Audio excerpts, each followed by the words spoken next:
According to the U.S. Defense POW and MIA Accounting Agency, there are more than 81,000 missing U.S. service members around the world.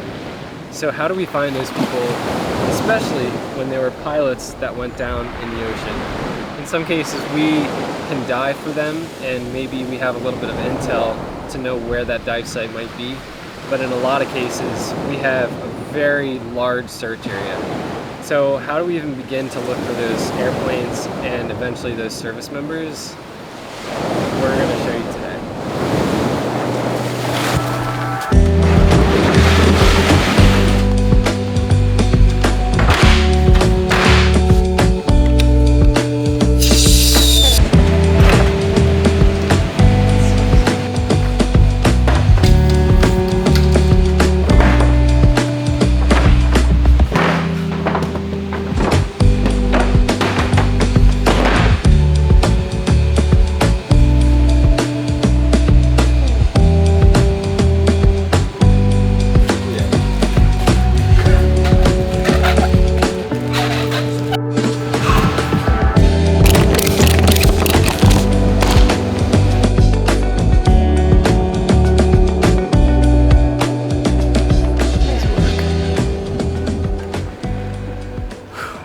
Hey there, it's been a little while.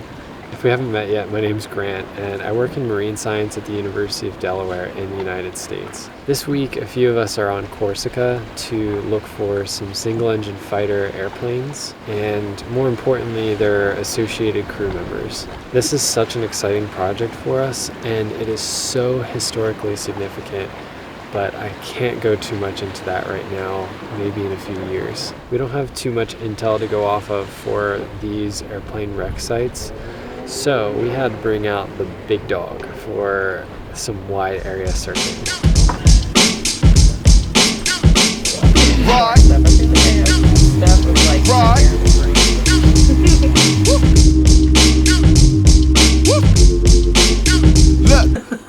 We're doing the shakedown little like day for all this stuff for the iVer and for the modem.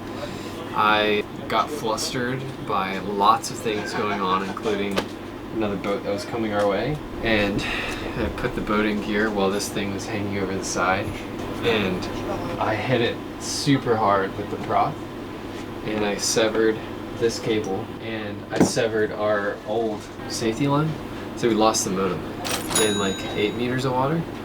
So we launched the ROV from that same boat later that day. Did 2 days of ROV ops, and then we started. So we were just like, yeah, we did a side scan mission. We did 2 side scan missions, I believe. 2 side scan missions to try and find it without the modem, without the communications. And then on the 3rd day, we went back with on a 25-foot boat. We were dragging the 24-foot otter trawl with like, I think it's 3/8 inch chain on the bottom, and these doors that have like massive lead weights on them. So I bought a new one, but the prop hit one of these clamps and knocked a bolt loose, and the edge of this bolt was hanging on the outside of the trawl net. He brought it in the boat. I think it's here. It's a miracle that we even have this thing. And now, and we both still have jobs, and so now we have 1/4 inch Dyneema safety line spliced. Dude, that was a long week. Very long week. That week. Or maybe it was average. Cool. It worked. pool's open. Is here wildlife? Yeah. Rod. Rod. Rod. Rod. Oh?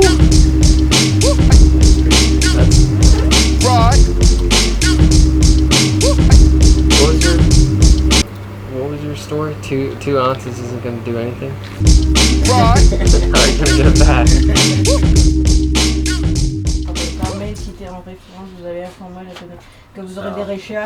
So we received the permit.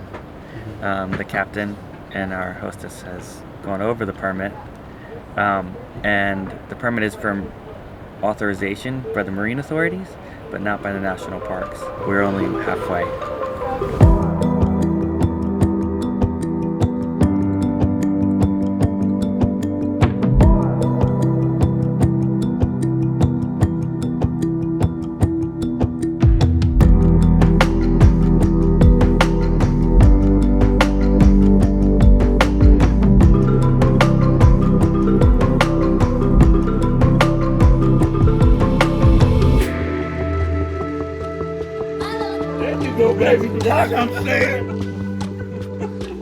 That's hilarious. I didn't think this was gonna happen. So we got the permit update.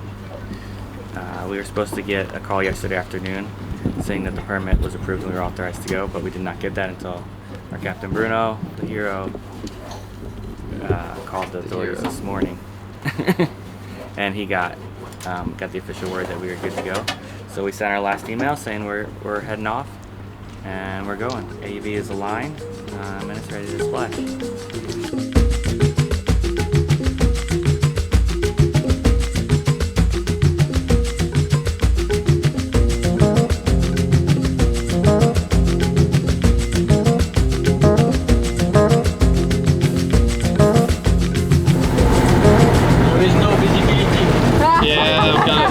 Alright, so we got all of our permits sorted thanks to Gabrielle and Captain Bruno, and now we're going to run the AUV and trying to find some of these airplanes.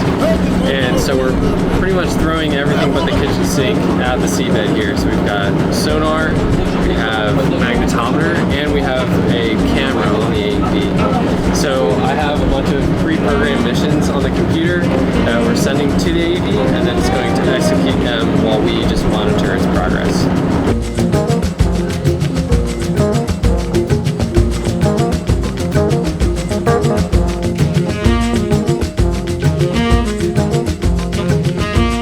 I personally really like this AUV setup. Because you would be the one towing the mag if it wasn't. Burning to death inside a hot cabin in a boat. So yeah, this is ideal. But you can do a lot of other things. You can do things like talk to your captain about the intel that he's gotten on these sites over time. You can do things like if you see a free diver off and you go and chase him down and say, hey, what do you know about plane parts or wreckage that you might see in these waters? And they're like, I spearfish every day and haven't seen anything. That's not something you have the liberty to do or the freedom to do with a traditional setup. So this has been a big good thing experience. dangling off the back of the Yeah. So now we're just waiting for it to run its mission. I'm monitoring it with the acoustic setup that we have, and it's going to be a couple hours, so we're just going to chill out. Then we'll review the data, and if we see something that we like, we might run our remotely operated vehicle or our ROV and see if we can get some camera footage of our target. Oh! No batteries.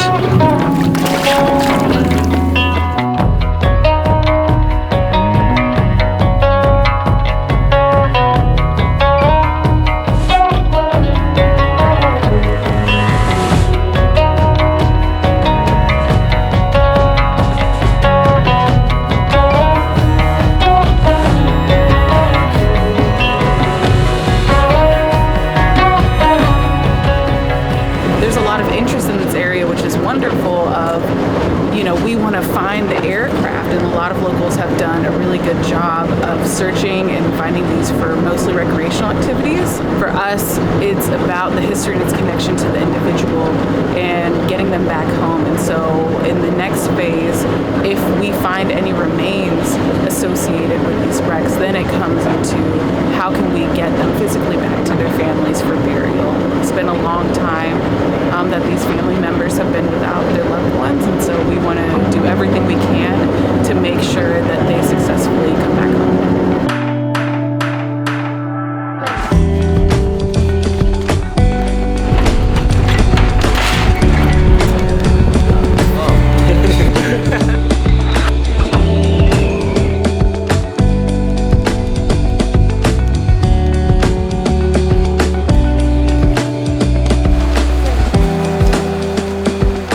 Well, that about covers it for this phase of the project.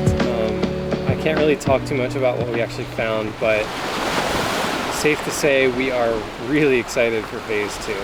If you like this video, consider subscribing or hitting the like button. It really helps me get some of this scientific work out to the people that can't see it every day. We are headed back to the States later today, and then we're pretty much heading right back to the Potomac after we get back. So stay tuned, more to come, and we'll see you soon.